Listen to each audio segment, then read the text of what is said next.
Good morning my dear students. हम लोग आज पढ़ेंगे कबीर दास जी द्वारा रचित कबीर के पद। कबीर का जीवन परिचय हम लोगों ने पढ़ लिया है, सो आज हम लोग कबीर के पद को हम लोग पढ़ेंगे। सबसे पहले हम लोग पद का वाचन करेंगे, उसके बाद संदर्भ, प्रसंग, व्याख्या और जो उसका विशेष है उसको हम लोग अध्ययन करेंगे। सो आप लोग पेन कॉपी लेकर के इस पर जो भी महत्वपूर्ण शब्द होंगे उसको लिख करके उसका अर्थ अपने शब्दों में समझने का प्रयास करिएगा। ओके, तो सबसे पहले हम यह आरोह काव्य खंड की आपकी पहली कविता है कबीर के पद। हम तो सबसे पहले इसका वाचन करते हैं। हम तो एक एक कर जाना। सो आप लोग भी मेरे साथ इसको रिवाइज करिए, एक साथ इसको अनुकरण करने का प्रयास करिए। हम तो एक एक कर जाना, दोई कहे तिनहु को, दो जग जिन नाहिन पहचाना। दोई कहे तिनहु को, दो जग जिन नाहिन पहचाना। एके पवन एक ही पानी, एके पवन एक ही पानी, एके ज्योति समाना। एके खाक गढ़े सब भांडे, एके कोहरा साना। एके खाक गढ़े सब भांडे, एके कोहरा साना। जैसे बाढ़ी काष्ठ ही काटे, जैसे बाढ़ी काष्ठ ही काटे, अगिन न काटे कोई। सब घट अंतर तू ही व्यापक धारे स्वरूपे सोई। सब घट अंतर तू ही व्यापक धरे स्वरूपे सोई। माया देख के जगत लुभाना, माया देख के जगत लुभाना। काहे रे नर गरबाना, निर्भय भया कछु नहीं व्यापे, निर्भय भया कछु नहीं व्यापे, कहे कबीर दीवाना। सो यह पहले पद का वाचन था। नाउ नेक्स्ट देखिए संदर्भ। जो हमने आपको बताया था कि कबीर दास जी जो हैं वो भक्ति काल के निर्गुण काव्यधारा के ज्ञान मार्गी शाखा के कवि माने जाते हैं। सो प्रसंग में आप उनके विशेषता के रूप में इसको ऐड कर सकते हैं कि संदर्भ भक्ति काल के निर्गुण ज्ञान मार्गी शाखा के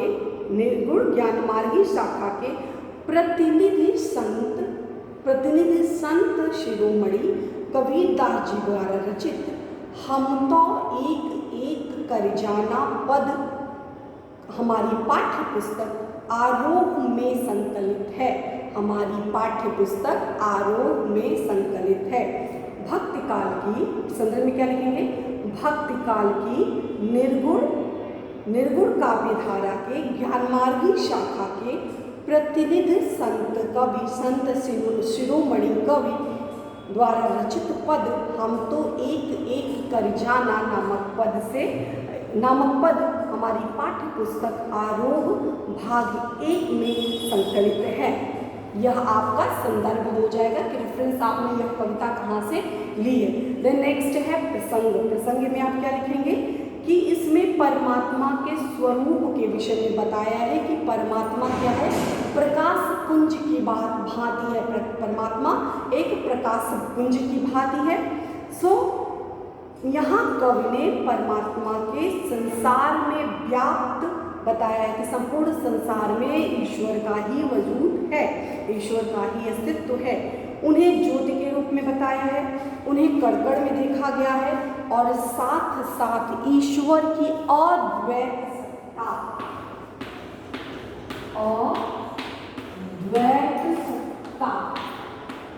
माने नहीं, द्वैत माने दो, अद्वैत सत्ता यानी दो नहीं, अद्वैत सत्ता के विषय में ईश्वर के अद्वैत सत्ता के दर्शन कराए गए हैं।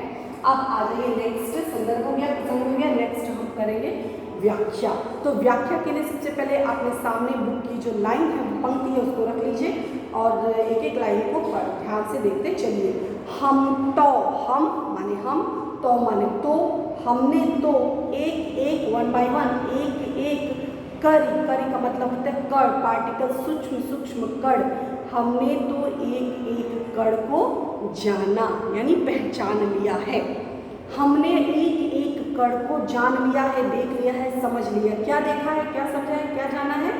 हमने देखा है कि हर प्रकृति के कण कण में, एक एक कण में ईश्वर का वास होता है। आपने प्रहलाद वाली स्टोरी पूरी सुनी होगी, जब उनसे कहा गया कि क्या तुम्हारा भगवान इस खंबे में भी है?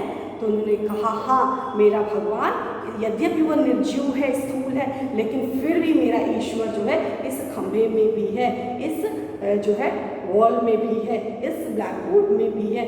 प्रकृति के हर कण कण में ईश्वर का स्वरूप विद्यमान है। बस हमें देखने के लिए अपनी जो आँख पर जो अहंकार, मोह, माया, जो लोभ का पर्दा पड़ा है, इसको बस हटाने की देर है। अपने आप ईश्वर का स्वरूप हमें दिख जाएगा। सो कबीरदास जी संत के जो प्रतिनिधि हैं, कहते हैं कि हमने तो इस संसार के एक एक कण को जान लिया है, पूरी दुनिया की एक एक कण को समझ लिया है। और क्या, तो हमने ये जान लिया है कि प्रत्येक कण कण में ईश्वर का एक रूप व्याप्त है, यानी ईश्वर अद्वैत है। ईश्वर दो नहीं, ईश्वर एक है। जो लोग ईश्वर को दो रूप में, धर्म के नाम पे, जाति के नाम पे आपस में विवाद करते हैं, हिंदू, सिख, ईसाई, मुस्लिम, ये सब जो विवाद करते हैं, ये सब जो है मिथ्या भ्रम है, आपस में लड़ाने की एक साजिश है। जो लोगों को नीचा दिखाने के लिए, आपस में ईर्ष्या द्वेष भड़काने के लिए सिर्फ कहा जाता है। ईश्वर की सत्ता हमेशा एक है, सबके शरीर का खून जो है, खून का रंग एक है। सो इसी प्रकार हर व्यक्ति में, हर वस्तु में एक ही ईश्वर विद्यमान है। जब हम सब एक समान हैं, तो आपस में लड़ाई झगड़े का कॉन्सेप्ट कहाँ से आया? इस प्रकार जाति धर्म के नाम पे, ऊंच नीच के नाम पे ये भेदभाव का कॉन्सेप्ट कहाँ से आया, ये समझने का प्रयास करना है। सो कहते हैं हमने तो एक एक कण को जान लिया है, प्रत्येक कण में एक ही ईश्वर विद्यमान है। दो ही कहे, जो लोग कहते हैं ईश्वर एक नहीं दो है, जो ऐसे धर्मगुरु जो हमें गलत शिक्षा देते हैं, जो हमें मार्ग से भटकाते हैं, हमें मार्ग से विचलित करते हैं, ऐसे धर्मगुरु दो ही कहे, जो ईश्वर की सत्ता को अद्वैत ना बताकर ईश्वर की सत्ता को कहते कि भगवान एक नहीं, ईश्वर एक नहीं, ईश्वर दो है। वे लोग दो जग यानी नरक के, ऐसे लोग क्या होते हैं? नरक के भागी होते हैं। जो लोग ईश्वर के वास्तविक स्वरूप को ना बता करके हमें गलत दिशा की ओर दिशा भ्रमित करते हैं, दिग्भ्रमित करते हैं, ऐसे लोग नरक के भागी होते हैं। और वे लोग ईश्वर के वास्तविक स्वरूप को नाहीन पहचाना। हमने आपको बताया कि इनकी जो भाषा है, इसकी भाषा में पूर्वी भाषा का भी जो है प्रभाव देखने को मिलता है। वैसे एक सामान्य तौर पर रामचंद्र शुक्ल ने इनके विषय में कहा, इनकी भाषा जो है सदुक्कड़ी भाषा, सदुक्कड़ी हर प्रकार की भाषा का सम्मेलन है इसमें। सो जो लोग ये कहते हैं कि ईश्वर एक दो नहीं है, ईश्वर एक नहीं दो है, वो लोग नरक के भागी, दो जग यानी नरक के भागी होते हैं, और वह ईश्वर के वास्तविक स्वरूप को नहीं पहचानते। आई होप दो लाइन क्लियर हो गया। पहला, हमने तो एक एक कण को जान लिया है, प्रत्येक कण कण में ईश्वर का वास है, हर स्थान पर ईश्वर का वास है, और ईश्वर एक है, प्रकाश पुंज के रूप में है। जो लोग ईश्वर के स्वरूप को एक नहीं दो बता करके दो बताते हैं, ऐसे लोग नरक के भागी होते हैं, और वास्तव में वो ईश्वर के वास्तविक स्वरूप को नहीं पहचानते। आगे देखिए, हमने पढ़ा है कि जो हमारा शरीर है, वो हमारा शरीर पंच तत्व से उसका निर्माण हुआ है। छित जल पावक गगन समीरा, छित जल पावक गगन समीरा। छित हो गया धरती, जल यानी पानी, गगन आकाश, छित जल पावक, पावक मतलब हो गया आग, और समीर मतलब हवा। सो यह हमारा जो शरीर है पंच तत्वों से निर्माण इसका हुआ है, और मृत्युपरांत पंच तत्वों में ही यह विलीन हो जाता है। एक के पवन एक ही पानी, एक के ज्योति समान। हमारा शरीर जो एक ही प्रकार की पवन, ईश्वर ने भी किसी प्रकार का कोई भेदभाव नहीं किया, और हमारे सबकी शरीर की जो शरीर का निर्माण हुआ है, एक के पवन एक ही पानी, एक के ज्योति समाना, एक ही प्रकार की। कहते प्रत्येक प्राणी में एक ही प्रकार की हवा है, एक ही प्रकार के जो है जल का प्रयोग किया गया है, एक ही प्रकार की हवा का संचार होता है। वह परमात्मा रूपी ज्योति जो है, परमात्मा रूपी ज्योति प्रकाश लाइट सब में समान रूप से विद्यमान है। एके पवन एक ही पानी एके ज्योति समान।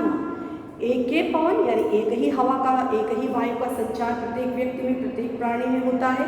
एक ही प्रकार का जल जीवन सबके जीवन लिए, सबका शरीर एक ही प्रकार के जल से ईश्वर ने निर्माण किया है। प्रत्येक व्यक्ति के अंदर, प्रत्येक जीव के अंदर जो है ईश्वर प्रकाश पुंज के रूप में विद्यमान है। एक एक खाक गढ़े सब भांड है, एक एक कोहरा साना। ईश्वर ने एक एक खाक कहते हैं ना, आप वो जो है खाक में मिल जाओगे। खाक में मिलना यानी मिट्टी में मिल जाना। सो मिट्टी में मतलब कि एक ही प्रकार की खाक, एक ही प्रकार की मिट्टी से गढ़े सब भांडे, ये विभिन्न प्रकार के, विभिन्न आकृतियों के, विभिन्न रूप स्वरूप के जो इंसान बने हुए हैं। कोई काला है, कोई गोरा है, कोई मोटा है, कोई छोटा है, कोई पतला है, कोई जो हाइट उसकी शॉर्ट है। तो तरह तरह के जो लोग हैं, तरह तरह के जो ये भांडे बर्तन हैं, यह सभी बर्तन एक ही प्रकार की मिट्टी से बनाए हुए हैं। ईश्वर ने एक ही कुम्हार है। वह कुम्हार कौन है? परमपिता परमेश्वर। वह परमपिता परमेश्वर ने एक ही प्रकार की मिट्टी का प्रयोग करके विभिन्न आकृतियों के, विभिन्न रूप स्वरूप के जो है इंसान की जो है वह सृष्टि की है। एक एक कोहरा साना, एक ही कुम्हार यानी परमपिता परमेश्वर कुम्हार के रूप में एक ही प्रकार की मिट्टी का प्रयोग करके विभिन्न प्रकार के घड़ों का, विभिन्न प्रकार के रूपों का, जो स्वरूपों का निर्माण किया है। जैसे बाढ़ी काष्ठ ही काटे, अगिन न काटे कोई। जैसे बढ़ई होता है, बढ़ई जो कारपेंटर होता है, जो लकड़ी को लेकर के तरह तरह का डिज़ाइन शेप देता है, सो कहते हैं जैसे बाढ़ी यानी बढ़ई, जैसे बाढ़ी काष्ठ ही काटे, काष्ठ यानी लकड़ी, जैसे जो बढ़ई होता है वो केवल लकड़ी काट सकता है, लेकिन जो उसमें विद्यमान ऊर्जा है उस ऊर्जा को समाप्त नहीं करता। किस प्रकार से कोई लकड़ी होती है बहुत तेज से भभक के जल जाती है। सो जैसे बाढ़ी काष्ठ ही काटे, अगिन न काटे कोई। बढ़ई लकड़ी इतना मजबूत होता है, इतना कठोर होता है, लेकिन बढ़ई लकड़ी काट सकता है, लेकिन अग्नि को काटने का सामर्थ्य किसी के अंदर नहीं होता। जैसे बाढ़ी काष्ठ ही काटे, अगिन न काटे कोई। सब घट अंतर तू ही व्यापक धरे स्वरूप में सोई।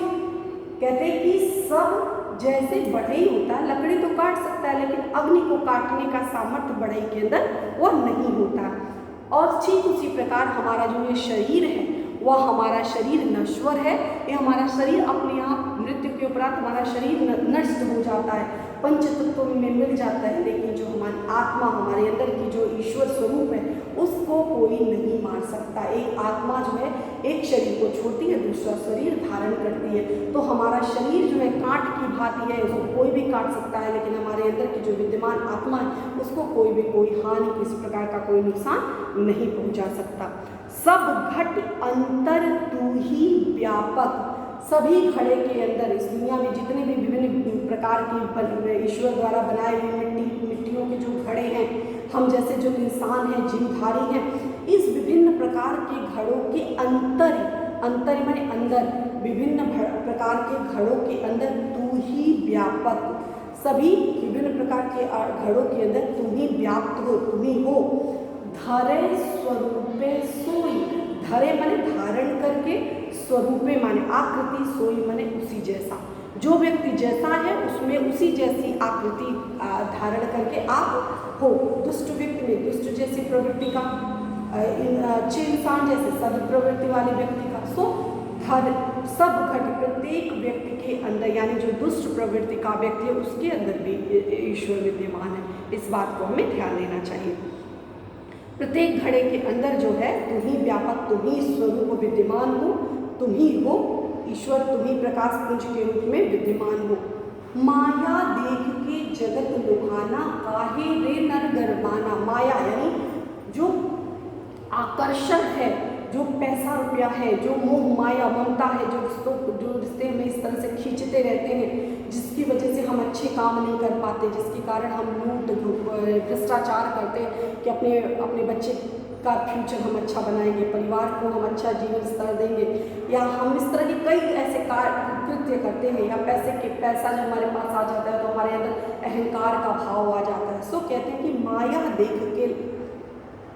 माया को देखने के बाद, यानी पैसे रुपए इस धन दौलत आकर्षण को देखने के बाद जगत लुभाना, पूरी दुनिया जो होती है क्या हो जाती है, पूरी दुनिया के अंदर लोभ का भाव जागृत हो जाता है। सबके अंदर लोभ जो है, लालच की भावना जागृत हो जाती है। काहे रे माने क्यों, रे हे मनुष्य, काहे रे नर, हे नर माने मनुष्य, हे मनुष्य क्यों गर्वाना, इसलिए किस प्रकार का गर्व करते हो, अहंकार कैसा, किस प्रकार का अहंकार। जब यह माया है, माया सब कुछ चली जाएगी। तुम्हारा अपना शरीर है, मिट्टी का घड़ा है, तो मिट्टी का घड़ा तो नष्ट हो जाएगा। तुम भी पंच तत्वों से बने हो, सब व्यक्ति पंच तत्वों से बने हैं, पंच तत्व को पंच तत्व में मिल जाना है। तो अहंकार किस बात का, जिसमें इतना क्रीम पाउडर, इतने सारे जो है सौंदर्य प्रसाधन इस्तेमाल करते हैं, सब तो नष्ट हो जाना है। तो फिर अहंकार किस बात का, या आपकी स्वरूप सुंदरता किसी पूरा जीवन रहने वाली नहीं है। पैसे का जो अहंकार है वो पूरा जीवन नहीं रहने वाला है। आज आप युवा हो, कल आप जो है बुजुर्ग होगे।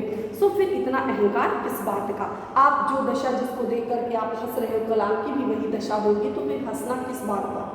सो माया देख के जगत लुभाना, दुनिया को देख करके, माया को देखकर इस प्रकार आकर्षित क्यों होते हो, किस प्रकार का अभिमान करते हो। अपने विषय में कहते हैं, निर्भय भया कछु नहीं व्यापे, कहे कबीर दीवाना। कबीरदास जी कहते हैं, मैं ईश्वर का दीवाना हूँ, ईश्वर में आसक्ति रखता हूँ। यानी कौन से, निराकार परम ब्रह्म परमेश्वर जो प्रकाश पुंज है, ऐसे ईश्वर का मैं दीवाना हूँ। उनको मैं याद करता हूँ, उसका मैं स्मरण करता हूँ, वही मेरे अंदर व्याप्त है। और मुझे यह वास्तविक ज्ञान पता चल गया है, इसलिए मैं निर्भय, मैं पूरी तरह से भयमुक्त हो गया हूँ। निर्भय यानी निडर होना, मैं पूरी तरह से भयमुक्त हूँ। ना पैसा जाने का डर है, ना पद प्रतिष्ठा जाने का डर है, ना शरीर के खत्म होने का किसी प्रकार का कोई भय नहीं, क्योंकि जानता हूँ जो कुछ भी है सब कुछ ईश्वर का ही है। तो ईश्वर जो है, और हमारी सृष्टि एक ही प्रकार से बनी हुई है, तो उसको एक ही प्रकार से उसमें मिल जाती है। सो मैं किसी प्रकार का कोई गर्व नहीं करता। सो ईश्वर के वास्तविक स्वरूप का हमें दर्शन कराया गया है। बताते हैं कि एक ही प्रकार की पवन, एक ही प्रकार की पानी, एक ही प्रकार की ज्योति प्रत्येक व्यक्ति के अंदर विद्यमान है, प्रत्येक जीवधारी के अंदर विद्यमान है। एक ही प्रकार की मिट्टी का उपयोग करके ईश्वर रूपी कुम्हार ने विभिन्न प्रकार के घड़ों का निर्माण किया है। प्रत्येक जिस प्रकार बढ़ई लकड़ी को तो काट सकता है, लेकिन अग्नि को काटने का सामर्थ्य बढ़ई के अंदर नहीं होता है। उसी प्रकार से प्रत्येक घड़े के अंदर ईश्वर जो है वह विद्यमान होता है। वह उसी व्यक्ति जैसा रूप धारण करके विद्यमान होता है। कहते हैं कि यह सब कुछ मिथ्या है, सब कुछ जो है चला जाना है, सब कुछ नश्वर है। तो फिर इसको लेकर के, इस माया को लेकर के इस तरह से अहंकार किस बात की, अहंकार करने की आवश्यकता नहीं होती। लेकिन मनुष्य मिथ्या भ्रम में पड़ करके और अहंकार करते रहते हैं, पूरा जीवन उनका इसी में बीत जाता है। कहते हैं मुझे इस बात का सच्चा ज्ञान हो गया है, मैंने ईश्वर के वास्तविक स्वरूप के दर्शन कर लिए, सो इसलिए मुझे अब किसी प्रकार की कोई बात नहीं, मैं ईश्वर के प्रेम में दीवाना हूँ और मुझे किसी प्रकार का कोई डर नहीं है। अब आप विशेष के रूप में लिख लेंगे। इसमें रूपक अलंकार का प्रयोग किया गया है, इसमें अनुप्रास अलंकार का प्रयोग किया गया है। यहाँ कवि ने परमात्मा की जो प्रकाश पुंज ज्योति है उसके विषय में बताया है। ईश्वर को कण कण में व्याप्त जो है उसके विषय में हमें बताया है। मनुष्य को अहंकार से दूर रहने की शिक्षा दी गई है। पुस्तक पद में अहंकारी प्रवृत्ति से मुक्त होने की शिक्षा दी गई है। माया से दूर रह करके हम निडर हो सकते हैं, इसके विषय में बताया गया है। इसके साथ ही ईश्वर के अद्वैत सत्ता का रूप का हमें दर्शन कराया गया है। पुनरुक्त प्रकाश अलंकार का प्रयोग किया गया है और अनुप्रास अलंकार का प्रयोग किया गया है। भाषा इसकी सधुक्कड़ी है, यानी सधुक्कड़ी भाषा, विभिन्न भाषाओं का मिश्रण सधुक्कड़ी भाषा का प्रयोग किया गया है। सो आई होप आपको यह पद समझ में आया होगा। इसको एक बार पढ़ लीजिएगा। इसको पढ़ करके अपने शब्दों में इसकी व्याख्या तैयार करने का प्रयास करिएगा। धन्यवाद।